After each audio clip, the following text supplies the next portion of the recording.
Ciao Penonita, bem-vindos a mais um vídeo do canal. Neste vídeo você vai aprender alguns cumprimentos e algumas frases que você pode usar no cotidiano em Guarani. Mas antes de continuar, se inscreva no canal e ative o sininho para não perder nenhum vídeo.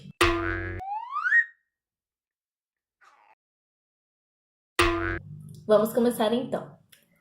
Xanheta PM, Guarani, Espanhol, Português. Eu vou falar com vocês em Guarani, Espanhol e Português, igual no vídeo passado. Então vamos começar. Bae chapa de pujarebe. Em espanhol, buenos dias, e em português, bom dia.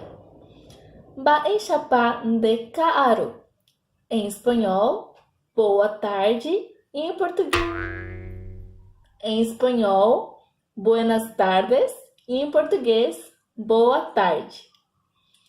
Bae chapa de pujare. Em espanhol, buenas noches, e em português, boa noite. Alguns cumprimentos informais ou abreviados que você pode utilizar poderiam ser Bae chapa. Em espanhol, hola, como estás? E em português, oi, como você está? E haupei, que em espanhol poderia ser hola e em português, e aí, que é o que eu uso para cumprimentar vocês. Haupei lomita, e aí, pessoal? Agora, vamos para as frases do cotidiano. Chevare a ou xenhembuahui. Em espanhol, estou com hambre, e em português, estou com fome. Checaneon. Em espanhol, estou cansada ou cansado, e em português, estou cansada ou cansado. Xeroperrui.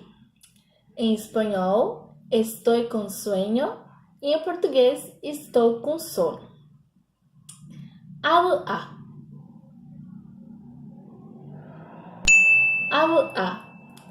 Em espanhol, estou feliz, e em português, estou feliz. Aiterei. Em espanhol, estou muito feliz, e em português, estou muito feliz. E agude, que em espanhol, gracias, e em português, obrigado. Hache aiterei pechahaguere la shemboeha. Agude. E eu estou muito feliz por vocês assistirem os meus vídeos. Obrigada. E isso é tudo, mamita. Pende gustano, pende la pende shimiti, hape compartir pende cuate cuerante. Hasta luego.